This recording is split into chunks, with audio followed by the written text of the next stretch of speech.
Konnichiwa, and welcome back everyone to the Mangamon YouTube channel. Glad we're back, and we are finally in the second month of the new year.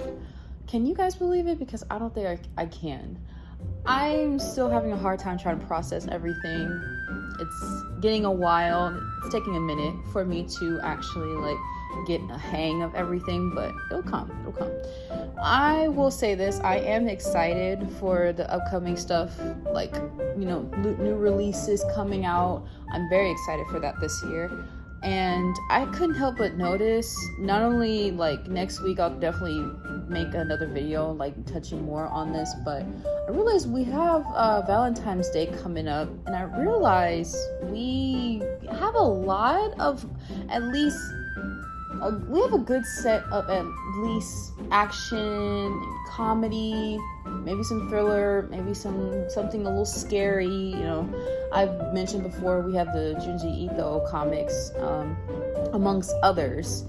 And when I was going through the shelves again, for looking for content, I realized we have at least a lot of stories. I would say I tallied up by 4 books, or at least 4 mangas that technically are romance or shoujo, but they're more or at least if you're part of the audience, has to be at least maybe some high schoolers, middle schoolers. I have no idea. I feel like these 4 will be your best bet if you wanted to read a romance novel, or at least start on reading your romance for Valentine's Day just to get into it.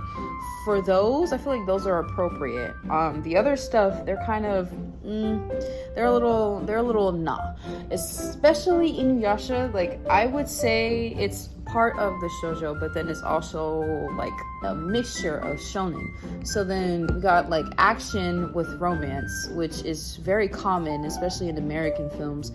But I will say they're kind of in between my other 2 that I have set up, because I did it by different periods, I would say, because Apocalypse Diaries and My Happy Marriage are totally different eras, and in totally different eras, and yet they are underneath the romance category, I would say. If you want to read these, I highly recommend it.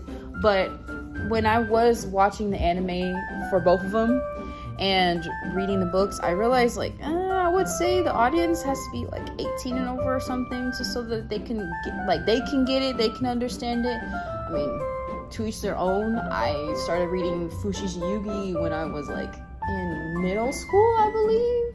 So yeah, this just depends.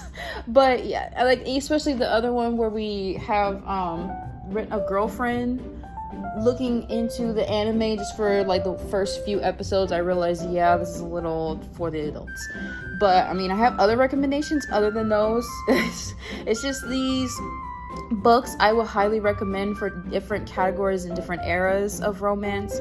If you wanted to try an easier way, or at least looking at it more on the anime side, I would recommend Romantic Killer, Komi Can't Communicate, Kaisho wa Maid-sama, Fruits Basket, obviously.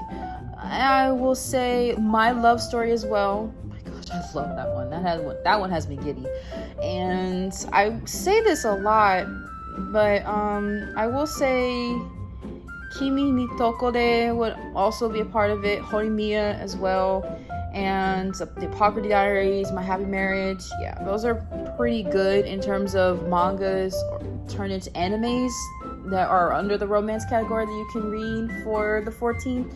Other than that, yeah, I think that's it for those. But let me know in the comments section if you guys have any recommendations, not just in terms of romance. If you do have any romance recommendations, do let us know, especially for this is the month for it, amongst Black History Month. I will also do more research on that too, and touch base on that next week as well. So I look forward to seeing you guys' comments. Don't forget to like and subscribe, and follow our social medias if you also want to get in touch with us by other means, especially off of our official website. I'll be putting the link in the description or probably on the screen somewhere. But yeah, I hope you guys enjoyed this video, and can't wait to see you all next week.